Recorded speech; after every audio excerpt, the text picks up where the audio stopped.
matin tout le monde, bon matin Alexandre. Salut. J'espère que tu as passé un bon congé de Pâques. Oui, chocolat en masse. Chocolat en masse, as-tu eu le temps de te relaxer un peu, te reposer? Oui, il a fait beau, c'est super. On en profite en ce temps-là, hein, ça fait du bien le soleil, la chaleur qui revient, là, surtout avec ce qu'on a annoncé aujourd'hui. On va en profiter de cette chaleur-là pour se réchauffer un peu. Fait que pour commencer, parce que là, on a des grosses annonces, on l'a dit la semaine passée, c'est aujourd'hui qu'on va vous lire la mise en demeure que vous avez déposée auprès de la SQ. Mais dans un premier temps, je voudrais que tu nous refasses une petite mise en contexte justement de cette fameuse mise en demeure-là, de où c'est parti, parce que bon, on le sait dans le dernier épisode, vous avez vécu des affaires pas croyables, mais pourquoi on en est rendu là aujourd'hui avec une mise en demeure écrite? Ben, t'as bien mis la table, Lydia. En fait, là, faut comprendre que l'affaire Marion, qui date de 1977, a subi en 2022, début 2023, là, de nouveaux développements. Le fameux documentaire, on en a parlé dans le premier épisode, le fameux documentaire qui est sorti il y a à peu près 1 an, ben, a probablement aidé la Sûreté du Québec à répondre à une ultime tentative de Pierre Marion qui demandait à les rencontrer. Donc, la Sûreté du Québec a envoyé une lettre à Pierre pour lui dire ben, on serait prêt à vous rencontrer là, si vous signez des engagements à la confidentialité parce qu'on ne veut pas que ce qu'on va vous dire soit révélé. OK, fait qu'ils sont prêts à parler 45 ans plus tard, mais il faut que ça se fasse sous le couvert de la confidentialité, alors que c'est une histoire publique. C'est ça que je comprends? Tout à fait. Excuse-moi de rire, là, mais c'est parce que c'est ridicule un peu, là, comme situation. On a des lettres, notamment une lettre du 22 juillet, si je me souviens bien. Et la lettre stipule clairement que tout ce qui est dit, tout ce qui est nommé est strictement confidentiel. On demande à Pierre et aux personnes qui l'accompagnent, moi et notre ami Daniel Hébert. Qui est votre avocat? Qui était l'avocat de la famille à l'époque. Il est en retraite maintenant, Daniel, il est encore très, très impliqué. Mais il vous accompagne dans cette histoire-là. Très près du dossier, ouais. Et donc, on devait signer des fameuses ententes de confidentialité, ce qu'on a toujours refusé. Encore une fois, comme on le disait dans le premier épisode, on en a beaucoup d'informations. On ne veut pas donner l'opportunité à la Sûreté du Québec de nous museler par rapport à l'information qu'on sait. Ce qu'on veut avec la Sûreté du Québec, c'est un dialogue pour rétablir. L'objectif, là, je le répète, rétablir la réputation de Charles Marion à titre posthume dans la population, qui a été flouée. On parle beaucoup de l'affaire Marion, mais l'idée à la Sûreté du Québec, là, c'est la population qu'elle a manipulée, c'est la population qu'elle a flouée avec ces mauvaises informations-là. Donc, en quelque part... Puis ça, je me permets de faire une parenthèse là-dessus. Tu vas me dire que c'est un long shot en tabarouette, là. Mais, tu sais, ce qui se passe en France en ce moment, là, avec la fameuse escouade policière, je sais pas si t'en as entendu parler, j'ai écouté des reportages là-dessus, mais au Québec, on n'en entend pas beaucoup parler de ce qui se passe là-bas. Mais en ce moment, c'est incroyable, là. T'as des escouades de police qui rentrent dans le tas, qui massacrent tout le monde pour aucune raison, là. Tu sais, il y a des manifestations pour les champs, etc. Puis là, je te dis, c'est un long shot, là. Mais juste pour montrer que ça se passe aujourd'hui, ici, en 2023, en France. Fait que en ramenant à l'époque, en 1977, je vois pas pourquoi ça serait impossible que des gestes comme ça pourraient être posés. Je dis ça, je dis rien, mais quand j'ai écouté ce reportage-là de Blast, d'ailleurs, je vais vous le mettre en commentaire, en description si vous voulez aller l'écouter, pour voir ce qui se passe en France en ce moment, parce que moi, ça m'a choqué. Mais c'est pas ça du tout, dans le sens où, là, la police, elle a vraiment manipulé la population et les médias pour son propre compte, d'une certaine façon. Est-ce que c'est une erreur qu'ils ont faite? Tu veux dire la Sûreté? Oui, c'est une erreur. C'est de lâcher ces informations-là. Oui, ben en fait, c'est plusieurs erreurs et on peut pas conjuguer ça au passé composé. L'erreur, elle se commet encore aujourd'hui, c'est ça. En 2023, parce que tant que le geste réparateur, la justice réparatrice, c'est un terme qu'on entend de plus en plus souvent, n'est pas posé, mais le sévice se perpétue, continue. Tu as fait un lien avec l'actualité, je suis pas au fait de ce que tu nous dis en France, mais mais j'ai envie de faire un lien avec ce qui s'est passé avec Jean Charest là, il y a quelques semaines. Jean Charest, dans une enquête là, que je connais pas tant que ça, de l'UPAC, a été diffamé. On a fait des fuites dans les médias, on a révélé des éléments par rapport à lui et à sa famille. Et il a demandé des excuses au gouvernement qu'il n'a pas eu, donc il les a poursuivis. Puis je pense qu'il les a poursuivis pour $1 million et ils ont réglé la semaine passée à $385 000. Donc, c'est vraiment indécent. On n'arrive pas à s'entendre autrement que par la cour. On est un peu forcé à aller mettre un signe de pièce sur des gestes qui doivent être faits parce que le statu quo est indécent et il est inacceptable. Fait que si je reviens avec l'espèce d'épisode de mise en demeure, la dernière année a été forte en rebondissement. Il y a eu cette tentative qu'on appelle une tentative de muselage. Carrément, là. De la Sûreté du Québec. Donc, d'ailleurs, à la fin de cette correspondance-là entre Pierre, mon père, et la Sûreté du Québec, l'automne dernier, on a dit, en réponse à une lettre que Pierre leur a envoyée, qu'étant donné qu'il disait dans sa lettre que nous allions faire des sorties publiques, nous allions prendre parole publiquement, que nous espérons un geste fort de la Sûreté du Québec, des excuses nationales, un dédommagement, n'importe quoi pour souligner la gravité du geste. Parce que, tu sais, il faut rappeler qu'en 1977, ça a été, là, sur toutes les bouches, toutes les lèvres de tout le monde, là, au Québec pendant cette époque-là, parce que, tu sais, c'était incroyable. Puis avec la manipulation qui s'est faite autour des médias, encore une fois, tu sais, l'histoire a pris une encore plus grosse ampleur qu'elle l'était déjà parce que c'était une histoire incroyable. Mais là, le fait que ça allait débouler en plus, tu sais, parce que, tu sais, si la Sûreté du Québec avait pas fait fuiter ces informations-là, l'histoire se serait déroulée complètement différemment, là. Tu sais, on se le cachera pas, là. Ça le nuit clairement à l'enquête. Fait que, tu sais, c'est ça, il doit y avoir une certaine frustration aussi, là, tu sais, de savoir que à l'époque, si la Sûreté avait joué comme ils sont supposés de le faire, tu sais, ça aurait été complètement différent, puis on n'en serait peut-être pas là aujourd'hui non plus, tu sais. C'est rough, hein? Oui. Mais oui, mais... Rough. En fait, oui, c'est rough. Moi, je te dirais que 45 ans après les faits, quand je regarde, je fais un tour d'horizon, je regarde les membres de famille, tout le monde a fait son lit par rapport à ça, mais la tristesse, puis le sentiment d'injustice et d'impuissance là, qui perdure, il est toujours là. Bref, ce matin, Lydia, si tu permets, là, oui. Je veux ramener le focus sur l'histoire de la mise en demeure, qui est le résultat des récentes tentatives de communication que nous avons fait avec la Sûreté du Québec. Tentative de muselage qu'on vient d'expliquer. Ensuite, l'émission via l'accès à l'information d'un rapport. On a reçu un rapport qui était dans le dossier de la Sûreté du Québec qui indique que le polygraphe qu'on a demandé à Pierre Marion, mon père, de passer durant la séquestration de Charles, alors qu'on venait de lui dire qu'on le soupçonnait lui-même d'en faire partie.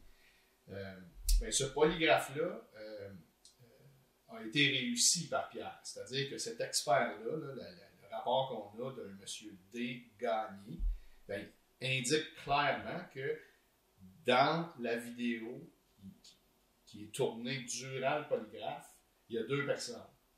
Il y en a une qui dit la vérité, c'est Pierre Marion, puis il y en a un qui ment, c'est l'inspecteur John Gallianos de la Sûreté. Et ça, c'est dans les dossiers de la Sûreté. Alors que ce John Gallianos-là, qui était membre du fameux groupe GTI, le groupe tactique d'intervention, le groupe d'urgence de la Sûreté du Québec, a prétendu à l'époque qu'il était un grand expert, alors que ce n'était pas le cas. John Gallianos commençait sa carrière à titre de polygraphe. La Sûreté du Québec avait à peine un an de manipulation de cet outil-là. À notre connaissance, M. Galianos, au moment où il a passé le test à Pierre Marion, avait fait en tout un stage de 2 mois à Chicago. Ben là! Pour s'introduire à la polygraphie. Donc, et il a véhiculé auprès de Pierre Marion la thèse du mensonge. Et il l'a exacerbé, ça a été su par les autres membres du GTI. Et le soir, à l'hôtel, avec la gang de journalistes, ben, ça se communiquait ces informations-là. Donc, un manque de discrétion, un manque de retenue, un manque de réserve. Un manque de connaissance. On a traité d'une façon tout à fait amateur des soupçons policiers, entre guillemets, une thèse policière qu'on avait, qui, de prime abord, n'est pas surprenante. Si t'es policier, puis t'as un enlèvement, puis t'enquêtes, à un moment donné, tu vas te poser des questions sur l'entourage. Ben oui, ça, c'est normal. Est-ce que c'est la famille? Est-ce que ce sont les amis proches? Tu vas te poser ces questions-là. Mais tu ne peux pas transformer cette thèse-là de façon tunnel, la fameuse expression, je me mets des œillères, puis c'est juste en unique thèse, là, tu sais. En unique thèse. Et la Sûreté du Québec, en communiquant ces informations-là au public, ben, c'est elle-même prise dans une cascade d'engagement, c'est-à-dire qu'elle n'a utilisé ses ressources que pour défendre cette thèse-là pour le restant. Parce qu'il s'était échappé, il s'était commis, fait que là, ils ont essayé de réparer leur bourre, fait qu'ils ont fait comme, ben, on va dire que c'est la seule théorie, puis on va tout miser là-dessus. C'est ça, puis ils ont passé à côté de tellement d'affaires. Tu sais, on a su que les ravisseurs, 2 hommes armés avec un arme de poing, ont été vus au camping du Mont-Offord au début de l'enlèvement. Ça a été signalé à la SQ, ça n'a pas été poursuivi. Puis ça, c'est pas loin de... Une quarantaine de minutes. C'est ça, là. Les gardes de chasse qui, on le présume ou on le pense, étaient les ravisseurs eux-mêmes. Un des ravisseurs jouait au tennis avec les gars de la Sûreté du Québec, sortait danser au bar Chevronné le soir. Donc, il y avait tellement. Puis le témoignage d'Aline Yargeau, l'amoureuse de mon grand-père, son amie là, avec qui il travaillait. Donc, tout ça donnait des pistes et des pistes incroyables à la Sûreté du Québec qui n'ont jamais été poursuivies. Mais ça, je comprends pas ça. Tu sais, je comprends que tu tailles une théorie principale. Ok, ça, je le comprends, c'est normal, c'est dans toute enquête policière. Puis d'après moi, il aurait peut-être dû écouter plus de séries policières à l'époque parce qu'il aurait peut-être appris comment ça marche. Je suis peut-être pas une pro de la police, mais j'écoute beaucoup de séries policières. Non, c'est pas vrai. Mais tout ça pour dire que, tu sais, il aurait pu... Tu sais, c'est normal que t'aies une thèse principale, mais les autres, faut pas que tu les oublies. Tu sais, tu les élimines un par un quand tu trouves les informations qui te confirment que c'est la mauvaise thèse, mais t'oublies pas toutes les thèses. Connaissant, là, ayant parlé à tellement de monde de l'époque, et surtout avec mon père, tu sais, ces gars-là, l'escouade tactique, là, dépêchée à Sherbrooke par le grand quartier général, sont arrivés à Sherbrooke comme des machos. Ils ont pris le contrôle du poste de police de la Sûreté à Sherbrooke. Ils ont dénigré le travail des policiers de ce poste-là. On a vraiment senti une tension dans le milieu. Et Pierre, qui allait... écoutez, son père a été kidnappé. Tous les matins, il se lève et il s'en va au poste de police pour parler avec le chef. Je ferais la même chose. Je serais arrivé avant eux autres au poste de police, là, tu sais. Donc, cette fameuse cascade d'engagement-là dans laquelle ils se sont mis, c'était une question de survie. Ces gars-là se sont compromis eux-mêmes en transmettant leur idée, leur thèse dans les médias, et ils ont passé le reste de leur énergie et des ressources du public. Ça a coûté cher, là, ça. Ben, c'est ça, il faut pas l'oublier non plus. À défendre cette thèse-là sans chercher. Qui était fausse, en plus. C'est pour ça que c'est devenu le plus grand enlèvement, le plus long enlèvement au Canada. Donc, il ne faut pas chercher misa à 14 heures. Il n'y a pas de raison exceptionnelle. Il n'y a pas de détail. Il n'y a pas de lapin qui va sortir du chapeau. C'est une simple thèse qui a été véhiculée par amateurisme dans les médias. Puis ensuite, on s'est acharné à essayer de la prouver. Ben c'est ça, puis tu sais, je ramène à ce que tu as dit la semaine passée, dans notre dernier épisode. Si, au moment que le GTI ont débarqué, c'est au moment qu'ils ont arrêté de chercher ton grand-père. À peu près. Puis il y a des observateurs, notamment je mentionnais un monsieur du conseil d'administration, dont j'oublie le nom, de la Caisse populaire. Oui, on le voit dans le documentaire. Chagnon, je pense. Chagnon ou Gagnon.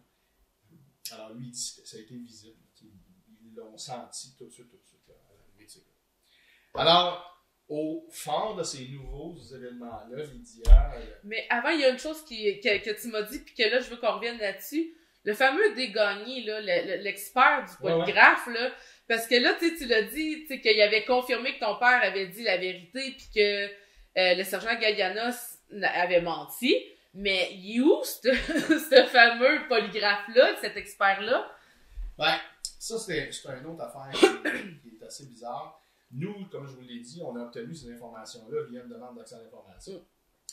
Donc, on a re-questionné la commission d'accès à l'information et le groupe qui est responsable des demandes d'accès à l'information à la Sûreté du Québec par rapport aux données associables à cet expert-là. Quand on lit son rapport, c'est pas monsieur tout le monde. C'est vraiment un rapport d'expert. Je l'ai fait expertiser par des amis psychologues et c'est un langage qui s'apparente à celui d'un expert.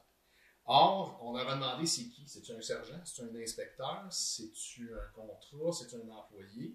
Puis on a reçu des lettres de la commission d'accès qui nous disent que votre demande, là, en vertu de la loi sur l'accès aux documents et des organismes publics et sur la protection des renseignements concernant le dossier d'enquête de la Sûreté du Québec sur l'affaire Marion, nous avons effectué l'étude de votre demande, on nous a transmis toute une série de documents, mais on nous dit que la demande de précision pour qui est Desgagnés, ben, ça n'a rien donné. On n'est pas capable de nous dire qui est ce monsieur-là, quelle était sa fonction à la Sûreté du Québec, quelles étaient ses charges, ses tâches et son expertise. Et la nature de son expertise, exactement. Ce qui nous laisse perplexes. Mais oui, parce que... Mais ça m'apporte à une autre question, parce que là, tu sais, vous avez fait des demandes auprès de la Sûreté pour avoir ces informations-là. Puis dans le fond, vous avez même pas les réponses aux informations que vous avez demandées parce qu'ils sont pas capables de dire c'est qui Desgagnés. Ouais. On a quand même eu l'expertise, Lydia, via le mécanisme. Mais je comprends pas. Puis il y a toutes sortes de lois aussi qui Ouais. entrent en ligne de compte. On a pu avoir accès aux documents qui référaient à Pierre Marion. Ah, OK. Pas à ceux de Charles Marion, parce que Charles Marion n'est pas décédé depuis 30 ans, donc c'est intouchable. Alors, c'est le genre de dédale bureaucratique. Là, ça fait combien de temps exactement? Charles est décédé le 2 décembre 1999. Fait que ça fait genre 23 ans. 24. Ouais, ça va faire 24 ans. Ciboulot de ciboulette, là. Je vais faire attention à pas sacrer, mais c'est parce qu'on s'entend, là, dans 6 ans, ça va faire 30 ans, là. Je comprends que c'est la loi, là. Je comprends ça à 100%, mais c'est parce que ce qui me fait suer là-dedans, c'est que vous essayez d'avoir l'information. Puis en même temps, c'est que, tu sais, je ramène ce que tu m'as déjà dit. En fait, vous en foutez de l'information. Vous voulez juste avoir les excuses de la SQ parce que vous avez assez d'informations pour leur dire, OK, là, c'est assez le niaisage aujourd'hui, là. Non, c'est ça. En fait, ce que je disais, c'est que ce qu'on veut, c'est pas de discuter avec la Sûreté du Québec. Pour avoir d'autres informations, on en a suffisamment. Ce qu'on veut, c'est que la Sûreté du Québec pose un geste dans le public, pour s'excuser auprès du public, s'excuser auprès de la famille Marion, à titre posthume auprès de Charles Marion. Et on veut que ce soit fait dans un geste assez fort. Puis oui, tu as raison, c'est maudissant l'histoire de la loi depuis 30 ans. Mais c'est le système. Ouais. Et là, ben, eux se défendent avec le système, mais nous allons utiliser le système pour obtenir gain de cause puis pour réparer ces torts-là. Il y a quelqu'un qui a posé une question extraordinaire à ma conjointe Nadine dans la dernière semaine. La personne a demandé pourquoi vous demandez des excuses pour quelqu'un qui est décédé. C'est une jeune fille qui lui a posé la question. Pourquoi c'est si important de demander des excuses? Mais c'est une belle question en même temps, tu sais, parce que tu vas pouvoir l'expliquer. Ben, en fait, c'est pas très complexe. C'est que pour les survivants, chaque fois qu'il y a une résonance négative à la mémoire de Charles, c'est blessant. Puis c'est d'autant plus blessant que c'est pas quelqu'un qui a été choisi au hasard puis qu'on a accusé. C'est une victime, c'est quelqu'un qui a vécu des conditions atroces puis qui devient victime. Donc à chaque fois qu'il y a un commentaire qui est négatif là, par rapport à Charles, c'est un peu comme un couteau. Là, c'est très très difficile. Et c'est difficile au point où il faut réagir. Ce n'est pas un choix, Lydia. On ne peut pas juste dire, bon, l'avenir est devant nous, laissons le passé derrière. On n'est pas en mesure de toute façon, on ne peut pas faire ça parce qu'il y a d'autres générations qui nous suivent, puis il y a d'autres générations qui vont continuer d'en subir les conséquences. Même si ça a 45 ans, c'est pas vrai que dans l'espace familial, dans notre groupe ou regroupement, dans notre espace, je pense que la meilleure façon de le dire, c'est pas vrai que c'est absent. C'est encore visible. Ah ouais, hein? Ouais. Puis tu sais, moi j'ai une de mes amies qui me demandait cette semaine, tu sais, j'ai dit, pourquoi tu t'es embarqué là-dedans? Tu sais, t'as pas de temps. Parce que, tu sais, pour ceux qui me connaissent pas, j'ai un horaire, tu sais, surchargé. Moi aussi, j'ai beaucoup de chapeaux, etc. Mais comme j'ai répondu à mon amie, tu sais, j'étais là, Marie, à partir du moment que tu sais, tu peux pas regarder ailleurs puis ignorer ça.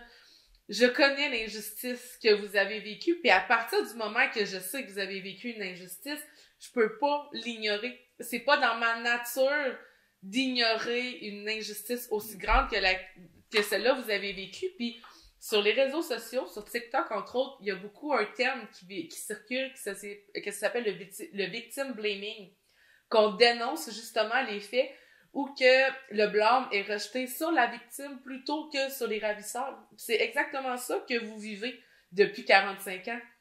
Dans le sens où le blâme a toujours été rejeté sur Charles, puis c'est ça que vous voulez dénoncer, c'est ça que vous voulez mettre de l'avant, parce que, tu sais, il a été accusé d'avoir fait son propre enlèvement, tu sais. Je vais le rappeler, on l'a dit dans le dernier épisode, les ravisseurs faisaient exprès pour lui montrer des coupures de journaux, pour lui montrer ce que la population pensait de cette histoire-là pendant qu'il était enfermé.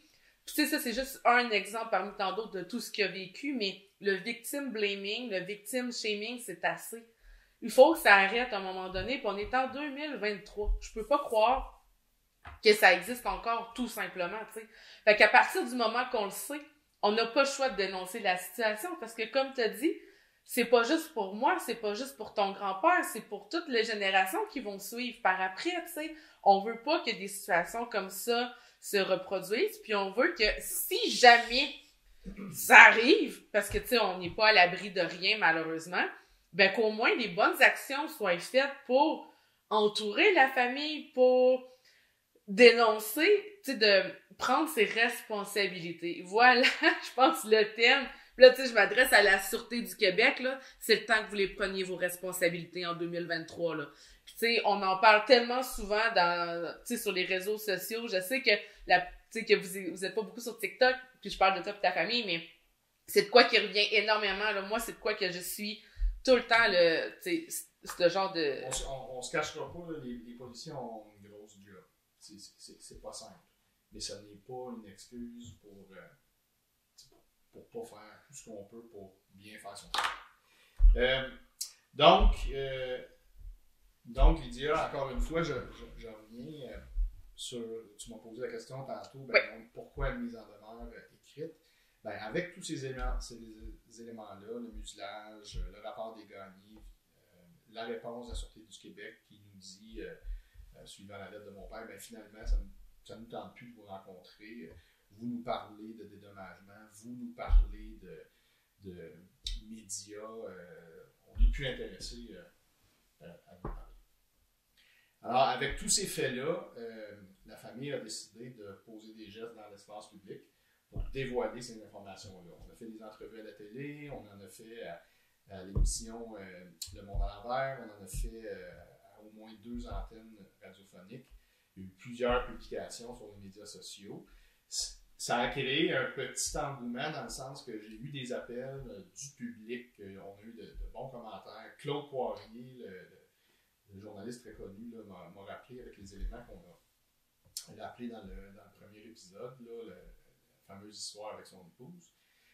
Donc, on a envoyé ça dans l'espace public et il faut croire que la Sûreté du Québec n'écoute pas la télé ou les médias sociaux parce qu'on n'a pas eu de réponse. Parce que, tu sais, dans le fond, quand on va dans l'espace public, c'est pas une mise en demeure, mais on a fait notre appel. C'est pour dénoncer, c'est ça? En fait, non, même pas. C'était même pas pour dénoncer, c'était une demande qu'on a faite à la Sûreté du Québec. Là. Pour qu'ils vous voient, là. Tu sais, là, on est là, c'est le temps, là.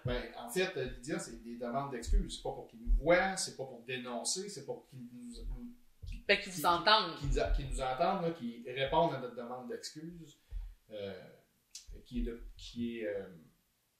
a été véhiculée, là, si je peux le dire ainsi, là, de toutes les façons qu'on a pu. Alors, ils n'ont pas répondu. Donc, je me suis engagé publiquement à dévoiler publiquement le contenu d'une mise en demeure qui dit à peu près ça. Le public qui a suivi l'affaire au cours des dernières semaines, des derniers mois, n'apprendra rien dans la mise en demeure. Mais c'est un document qui, sur quelques pages, résume un peu où on est, puis quelle est la nature de nos demandes à la Sûreté. Donc, ça, c'est la Sûreté du Québec recevra ça par l'huissier dans le courant de la journée de demain. Une copie enregistrée sera envoyée au ministre François Bonnardel, qui lui aussi est resté complètement silencieux. C'est incroyable pour moi, à travers les années, tous les ministères et tous les représentants de la SQ qu'on a sollicités et qui n'ont jamais répondu. C'est comme si on ne voulait pas du tout toucher au dossier. Pas d'excuses, pas de rencontres. Parce que, tu sais, eux, ils en ont entendu parler, là. Parce que, tu sais, tu disais dans le dernier épisode que quand tu avais été rencontrer justement la vice-présidente de Desjardins, elle avait jamais entendu parler de l'histoire, tu sais. 30 ans au mouvement Desjardins. Et non, t'as pas au courant. Ça, je trouve ça vraiment bizarre, by the way, là. Ça devrait être un exemple de situation à ne pas reproduire en entreprise. Mais ça, tu le sais que ça, c'est le deuxième aspect qu'on va devoir toucher. On parle beaucoup de la SQ, mais l'employeur, celui qui était visé par les ravisseurs, il y a des comptes à nous rendre aussi, à notre avis, puis ça c'est quelque chose qui... Ça va être par la suite, c'est ça. Ouais. Fait que, tu sais, dans le même sens, la SQ, là, eux autres, c'est sûr qu'elles connaissent cette histoire-là, puis qu'elles racontent. C'est probable, en tout cas, j'ose espérer qu'elles racontent dans leur formation, là. Parce que si elles racontent pas dans leur formation, peut-être donc un ajout, je vous donne un petit conseil marketing, là, rajoutez-le. Je réitère, Lydia, à ce moment-ci, que les personnes qui sont vraiment intéressées par l'histoire peuvent suivre ton podcast, c'est sûr, mais il y a aussi le documentaire réalisé par François Gingras, qui est la propriété du groupe TVA, pas François, le documentaire. Puis il y a des bijoux là, dans ça. Hey, je sais, c'est incroyable. Je ne veux pas dévoiler toutes les punches, mais il y a un représentant de la SQ qui va là, qui est à mourir de rire. On le voit dans le dernier épisode, hein? Pauvre monsieur, là, vraiment, là, je me mets à sa place. Il est comment envoyé, pas à l'abattoir, mais il devait pas être grand dans ses shorts. Là. Et là, il nous dit des choses vraiment farfelues. Il nous dit, d'abord, la Sûreté du Québec reconnaît que l'histoire Marion est arrivée. Ben là, hein? Vraiment, là, sa phrase, il reconnaît que l'affaire Marion fait partie de l'histoire de la Sûreté du Québec. Je ne dis pas que c'est important, mais c'est sûrement pas important pour la Sûreté du Québec parce que sur le site web, vous pouvez aller voir l'historique de la Sûreté du Québec, puis l'affaire Marion est pas là. J'y étais, là, puis tu sais, sincèrement, là, de ce que j'ai trouvé, là, t'as une page avec une photo, genre, de la représentation de la cache qu'ils avaient utilisée pour les... on parle pas de la même section. Même pas? Quand on parle de l'histoire de la Sûreté, là, toi, tu parles de gestion de patrimoine. Patrimoine, qui est une section... Mais au niveau de l'histoire de la Sûreté du Québec, l'affaire Marion est absente. Alors, on a un gars dans le documentaire qui nous dit, on reconnaît que l'affaire Marion est arrivée. Mais on n'en parle pas. Non, il fait juste reconnaître ça. C'est vraiment bizarre comme citation. Comme citation. Enfin bref. Ensuite, il nous dit un autre élément incroyable. Malheureusement, les gens qui étaient impliqués dans l'affaire Marion à la Sûreté du Québec ne sont plus là. Et il nous dit ça en laissant sous-entendre que... Qu'est-ce que tu veux qu'on fasse? Étant donné que les gens qui étaient impliqués dans l'affaire Marion ne sont plus là, la Sûreté du Québec On n'a pas besoin de regarder. Ça enlève ça enlève les mains. Oh, un peu les mains. C'est ce que ça laisse sous-entendre. Alors que je pense que c'est assez facile d'affirmer là, que quand tu agis à l'intérieur d'une organisation, tu agis au nom de l'organisation, puis à un moment donné, l'organisation a des comptes à rendre. Si c'est pas comme ça que ça fonctionne, le fameux système dont on parlait tantôt, on a des problèmes. Faudrait qu'il nous l'explique, en tout cas, si c'est pas même ça fonctionne. Et finalement, du bout des lèvres, ce qu'il nous dit, c'est vous savez, l'affaire Marion a fait changer les pratiques là, à la SQ. Il y a un avant et il y a un après l'affaire Marion. Et dans cette simple phrase-là, ce qu'il vient nous dire, c'est on faisait pas les choses bien correctes avant, on a appris qu'on est mieux aujourd'hui. Fait que, bon. Parce que ça, c'est gros de se dire qu'il y a un avant puis un après l'affaire Charles Marion, là. Tu sais, je veux dire, c'est pas un avant, après, whatever, là. C'est cet événement-là qui a provoqué le changement, tu sais. Puis, juste avant que tu lises la fameuse mise en demeure, il y avait un élément... Ah oui, c'est ça, c'est que dans une des dernières lettres, puis ça m'avait vraiment impressionné quand tu me l'avais dit, comment ils ont terminé la lettre en disant « By the way, on sait qu'ils sont pas coupables, mais ça finit comme de même dans la lettre. » là. Tu sais, c'est une petite phrase là, tu sais, qui dit... T'as raison de l'amener parce que... Moi, ça m'avait choqué, là. Attends un peu, je l'ai dessus, cette phrase-là. Ben, t'as peu gâché. Sinon, moi, je l'ai, je pense, de mon côté. Nous tenons, néanmoins, à vous confirmer que la Sûreté du Québec n'a retenu aucun élément d'enquête reliant à votre père, M. Charles Marion, et vous, à quelques infractions criminelles dans le dossier précité. Elle comprend les conséquences que ce dossier a eues sur votre vie, celle de votre père et votre famille, et elle les déplore. C'est ça, tu sais, c'est comme, on finit, on comprend. Ça, c'est acheté à terre, mon père. Là, avec raison. Première fois. C'est la première fois que la Sûreté du Québec dit dans une lettre, là, noir sur blanc, en passant, on le sait que vous êtes innocent. Tu sais, rappelons-nous, là, on le décrit, on le crie, on le demande, les lettres au premier ministre, les lettres au ministre de la Justice, au ministre de la Sécurité publique, à la Sûreté du Québec. On est en demande de dialogue là, depuis rien. Pas de réponse. On s'occupe pas du dossier Marion. Puis paf. Dans une petite lettre, on finit en disant... ça sort. Alors, la Sûreté du Québec vient de s'ajouter à la longue liste là, de personnes. La communauté journalistique, là, il y en a quelques-uns là, qui sont encore réticents parce qu'ils sont allés tellement loin dans leurs propos à l'époque. J'ai Mongrain en tête, là, le journaliste Mongrain là, qui fait de la radio. Je l'ai encore entendu à son émission à Cube à l'été 2021. Et il a lui-même ramené cet épisode-là en laissant sous-entendre encore. Ah, ben voyons donc. Oui, je te le dis. Il y en a des qui sont peut-être un peu moins rapides là, entre les deux oreilles. Non, oui. Mais la plupart, vraiment, là, une vaste majorité là, dans le documentaire, c'est un défilé. Là. Les gens sont outrés. Les gens qui se sont intéressés au dossier, qui l'ont compris, c'est clair, l'innocence de Charles Marion, c'est sans aucune ambiguïté. La Sûreté du Québec s'ajoute à ce groupe-là. On verra dans quelques mois si le mouvement Desjardins va suivre. Parce que c'est ça qu'on demande aussi à tout le monde. Hein? On veut juste que tout le monde dise ses torts, reconnaisse ses torts, là, devant tout le monde. Ben, c'est ça. On veut que ça se fasse dans l'espace public. Moi, je pense qu'on est bien parti. On a des beaux témoignages de sympathie. Et l'histoire est claire. L'information, elle est là. On n'a qu'à prendre connaissance de l'information qui est disponible. Et on comprend là, tout ce que subit Charles, puis tout ce que le système lui a fait payer à part. Oui, c'est ça. Puis que vous continuez de subir avec tout ça aussi 45 ans plus tard. Puis c'est pour ça, justement, qu'on met un point final. Donc, là, on est rendu au moment fatidique de la fameuse lecture de la mise en demeure parce que on veut que le public, vous soyez au courant exactement des démarches parce que, comme tu l'as dit, on n'en veut pas des cachettes. On veut que ça se fasse sur la sphère publique. On veut que ça se règle une bonne fois pour toutes. Puis dans ce même objectif-là, c'est pour ça qu'on va vous lire la mise en demeure aujourd'hui, pour que vous puissiez savoir exactement qu'est-ce qui est dit à la Sûreté du Québec. Ouais, donc je répète, là, mise en demeure envoyée par l'huissier au Grand Quartier Général à Montréal et lettre enregistrée au ministre François Bonnardel. Donc attention, Mme Joanne Beausoleil, directrice générale de la Sûreté du Québec, et à M. Bruno Jolicoeur, maître Bruno Jolicoeur, l'avocat de la Sûreté du Québec.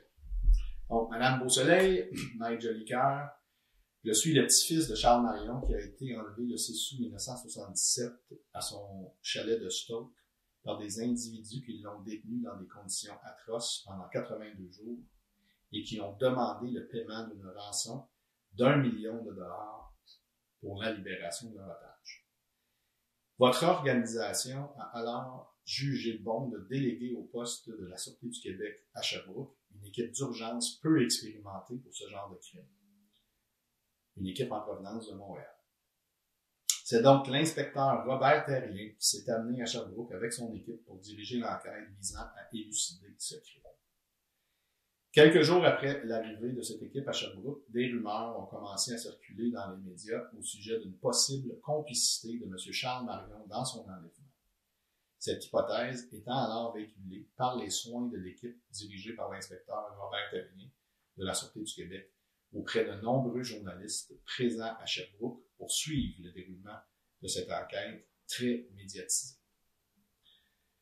Peu de temps après le début de ces rumeurs, totalement farfelues, les soupçons de complicité se sont dirigés vers le fils de Charles Marion, Pierre Marion, qui fut alors l'objet d'interrogatoires interminables et d'un test polygraphique visant à lui soutirer des aveux concernant sa présumée participation à un complot d'extorsion à l'encontre de l'employeur de son père, la Caisse populaire de Sherbrooke-Est, fédérée par le mouvement des Jardins.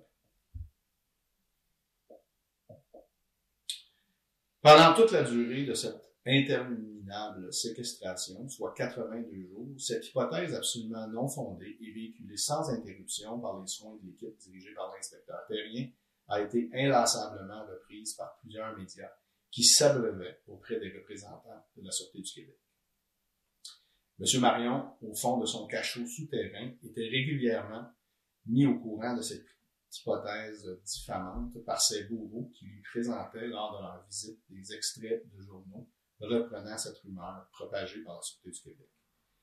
L'impact de ces odieuses allégations a ajouté au confinement et à l'isolement inhumain de la victime pendant sa séquestration. Désespéré, il a tenté de mettre fin à ses jours dans son trou. Après sa libération, mal en point, M. Marion a subi, de la part des enquêteurs, des séances d'interrogatoire interminables et répétitives visant à lui extirper des déclarations confirmant leur hypothèse absolument non fondée.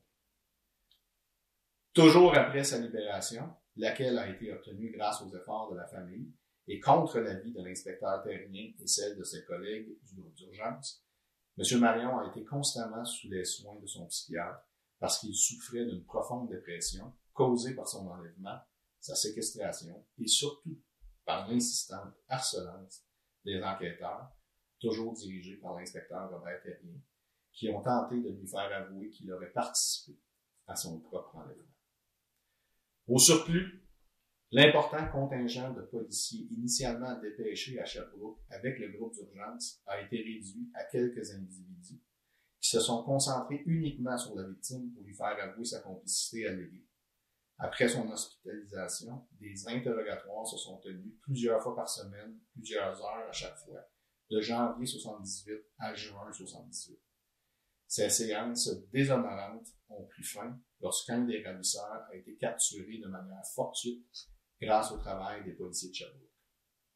Le groupe d'urgence, dirigé par l'inspecteur Terrien, n'a pas été impliqué dans cette capture, laquelle a mené à l'arrestation de toutes les crapules associées à l'enlèvement et à la séquestration de Charles Marion. En 1999, soit 22 ans après cet interminable calvaire, M. Marion s'est enlevé la vie. Les rumeurs non fondées, initiées par les enquêteurs du groupe d'urgence de la Sûreté du Québec et inlassablement véhiculées par les soins de ces enquêteurs n'ont jamais été démentis de façon crédible et appropriée par votre organisation. Et elle persiste toujours aujourd'hui des suites de votre inaccès. La famille et les proches de M. Marion sont encore aujourd'hui profondément meurtris par la façon dont votre organisation, la Sûreté du Québec, s'est comportée dans ce dossier. En conséquence de ce qui précède, la Sûreté du Québec est formellement mise en demeure par la présidente de collaborer avec le sous-signé dans la préparation commune d'une déclaration émanant de la Sûreté du Québec et visant à exonérer M. Charles Marion à titre posthume et son fils, M. Pierre Marion, de toute complicité, collusion ou participation au crime d'enlèvement et de séquestration commis en 1977 contre la personne de M. Charles Marion. La dite déclaration devra être convenablement publicisée dans les médias à la satisfaction du sous-signé et aux frais de la Sûreté du Québec. En cas de refus par la Sûreté du Québec de se conformer au terme de la présente mise en demeure, dans un délai de 20 jours, les procédures appropriées seront intentées sans autre délai, incluant la réclamation de dommages d'intérêt de cas échéant. Veuillez vous gouverner en conséquence. Alexandre Marion, petit-fils de Charles. Ouf! Tu sais, moi, je connais l'histoire au complet, puis ça fait plusieurs fois qu'on s'en parle, etc., mais de t'entendre lire la lettre, c'est complètement autre chose, là. Tu sais, j'avouerais que ça fesse. Mais en même temps, c'est ça les faits, tu sais. J'espère que Mme Beausoleil va en faire marre, puis va donner suite. Ben, parce que c'est ça qu'on demande, là, tu sais, puis... Fait que là... On a une autre question, hein, Lydia, je te devance un peu, mais là, vous avez entendu, on donne 20 jours. Ouais.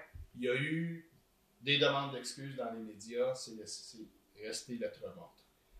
Il y a une mise en demeure, ils ont 20 jours pour nous contacter, pour collaborer avec nous à une conférence de presse, un geste fort qui pourrait être fait pour rétablir la réputation de Charles.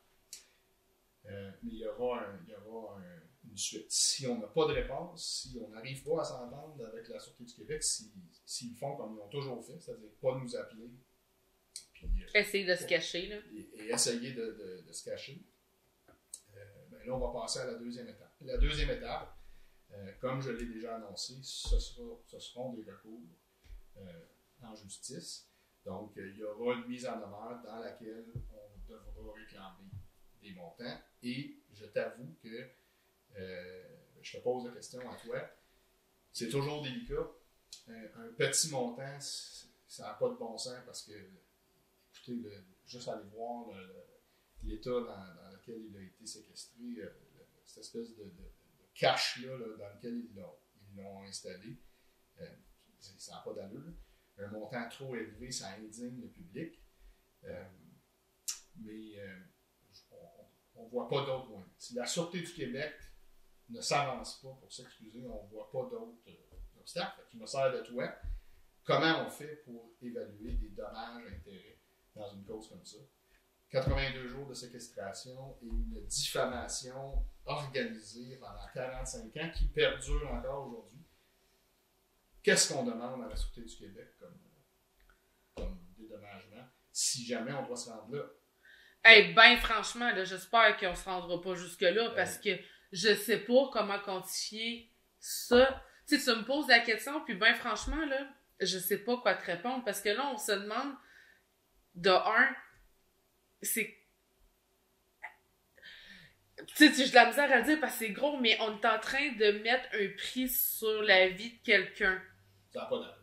Ça n'a pas d'allure. Puis là, c'est sur la vie de quelqu'un qui a souffert enfermé pendant 82 jours. Fait que comment t'établis ça? Puis tu sais, je vous relance la question parce que, ben franchement, là, je sais pas quoi répondre. Puis tu sais, il n'y a pas d'expert. Mais il n'y a pas de bonne réponse. Il n'y a pas un avocat qui va arriver et qui va dire, mais dans un pareil cas, c'est à peu près telle affaire, puis telle affaire. Aux États-Unis, c'était des gros montants. Au Canada, c'est des petits montants. Puis là, c'est pas, je rappelle, c'est pas l'objectif. Moi, ce que je veux, c'est que mon téléphone sonne. Je veux que Mme Beausoleil m'appelle et me dise, Monsieur Marion, venez me rencontrer, on va régler ça. Là, on oublie ça. Tu sais, ce qui s'est passé avec Jean Charest, il y a une semaine, 385 000 parce que la Sûreté du Québec l'a insulté un petit peu dans les médias. On n'est pas là pour tout. Et il a lui aussi demandé des excuses au départ qu'il n'a pas eu. On l'a forcé à aller dans... Alors j'espère qu'on ne nous forcera pas à y aller. Mais s'ils ne répondent pas, si on n'y arrive pas, Lydia... On n'a pas le choix. Non, mais on y va, c'est sûr et certain. Mais il va falloir, quand on va le donner le mandat à l'avocat, il va falloir établir un montant. Ben, c'est ça. Mais j'en reviens pas. Tu sais, hey, là, ça, c'est une autre affaire, là.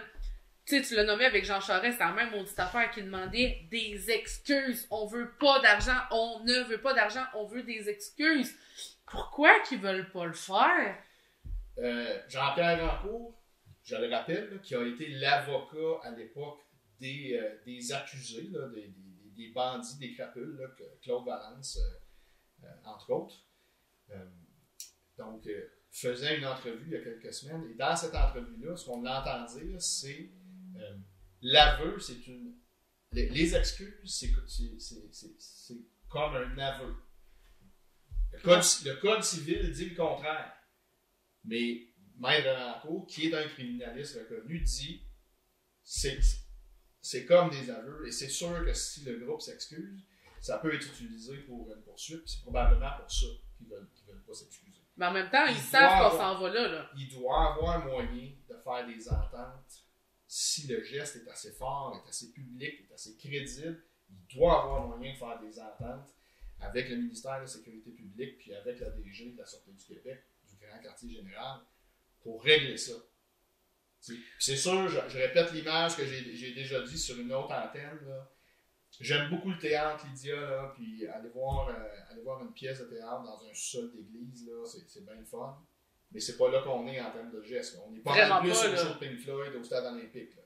Le geste, il peut pas être anodin, il peut pas être petit. L'ampleur du drame et du sévice qui a été vécu par Charles, c'est trop important.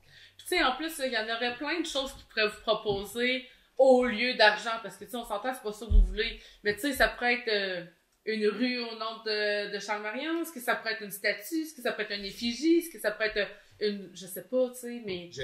Écoute, on a reçu toutes sortes de messages de plusieurs personnes, puis oui, ça a été nommé plusieurs fois.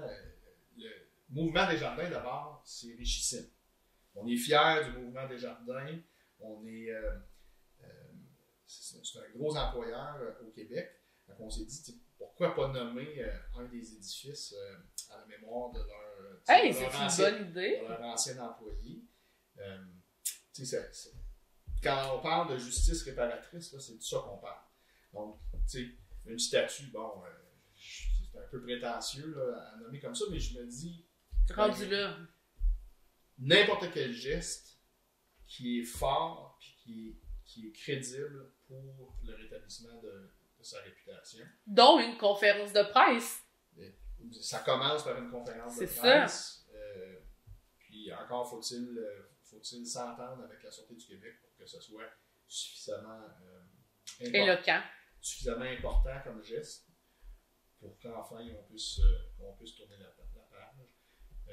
On le doit aux survivants, aux membres de la famille, particulièrement les personnes qui ont été plus près de la gestion, si vous voulez, de cette crise-là. Là. Imaginez Nicole, ma mère, Roselyne, ma tante, Pierre, mon père, la grand-mère Denise qui est décédée, mais c'était assez important comme stress à l'époque. Donc, ça serait bien de tourner la page avec un geste comme ça, effectivement. Une bonne fois pour toutes, en 2023, c'est fini le niaisage. En 2023, là, fait que c'est juste ça qu'on veut. Tout à fait. Pouvoir tourner la page puis commencer un nouveau livre frais, là, neuf, avec rien dedans, là, tu sais. C'est un peu ça l'objectif, hein? Par rapport à ça, ouais, ça serait vraiment plaisant. Ouais, hein? Donc, encore une fois, Alexandre, merci de nous avoir fait cette lecture-là ce matin, parce qu'on comprend très bien là, les enjeux, ce que vous demandez à la SQ. Puis si vous écoutez cette affaire-là puis que ça vous touche d'une quelconque façon, que vous voulez qu'on rende justice à Charles Marion, n'hésitez pas à partager en grand nombre, que ce soit sur Facebook, TikTok, YouTube. Allez-y, dans le fond, ce qu'on veut, c'est que le message aille le plus loin possible pour rendre justice à Charles. Donc, propager la nouvelle là, au plus possible pour pouvoir qu'on règle ça là, aujourd'hui en 2023. Donc, bonne journée Alexandre. Merci. Bonne journée tout le monde. Salut.